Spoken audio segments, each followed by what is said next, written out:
कलिंगड, वॉटरमेलन आरोग्यासाठी खूप चांगले असले तरी काही विशिष्ट परिस्थितीत ते विषारी पॉइझनिंग ठरू शकते. 1. कलिंगड कापून जास्त वेळ झाले असल्यास. जर कलिंगड कापून 2 तासांपेक्षा जास्त वेळ बाहेर खुल्या जागी ठेवले असेल तर त्यात जीवाणू, बॅक्टेरिया वेगाने वाढतात. विशेषतः उष्ण हवामानात ते लवकर खराब होते आणि फूड पॉइझनिंगचा धोका निर्माण होतो. 2. फसफसणारे किंवा फेस येणारे कलिंगड, फर्मेंटेशन. जर कलिंगड कापल्यानंतर त्यातून फेस येत असेल किंवा त्याला फसफसल्यासारखी कार्बोनेटेड चव लागत असेल तर ते अजिबात खाऊ नका. याचा अर्थ असा की फळ आतून सडण्यास सुरुवात झाली आहे आणि त्याचे आंबवण, फर्मेंटेशन झाले आहे.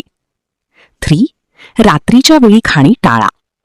आयुर्वेदानुसार रात्री कलिंगड खाणे विषसमान मानले जाते, म्हणजेच ती शरीराला त्रासदायक ठरते. 4. फ्रीजमध्ये ठेवलेले जुने कलिंगड. जर कापलेले कलिंगड फ्रीजमध्ये 3-4 दिवसांपेक्षा जास्त दिवस ठेवले असेल तर त्यावर लिस्टेरिया नावाचे बॅक्टेरिया वाढू शकतात, जे आरोग्यासाठी घातक असतात. कलिंगडात पाणी आणि साखर जास्त असते. रात्री पचनशक्ती मंद असल्याने ती पचत नाही, ज्यामुळे अपचन, जुलाब किंवा गॅसचा प्रचंड त्रास होऊ शकतो. कलिंगड खाल्ल्यावर लगेच पाणी पिणे टाळावे, अन्यथा कॉलरा किंवा पचनाचे गंभीर आजार होऊ शकतात. जर कलिंगड खाल्ल्यानंतर तुम्हाला उलट्या, जुलाब, पोटदुखी किंवा चक्कर येत असेल तर घरगुती उपाय न करता त्वरित डॉक्टरांचा सल्ला घ्या.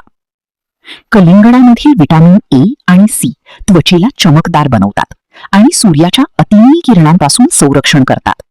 ही केसांच्या वाढीसाठी आवश्यक असलेली कोलेजन तयार करण्यास मदत करते. हा व्हिडिओ जास्तीत जास्त लोकांना शेअर करा आणि आरोग्य वाचवा. व्हिडिओ जास्तीत जास्त लोकांना शेअर करा आणि आरोग्य वाचवा. व्हिडिओ जास्तीत जास्त लोकांना शेअर करा आणि आरोग्य वाचवा.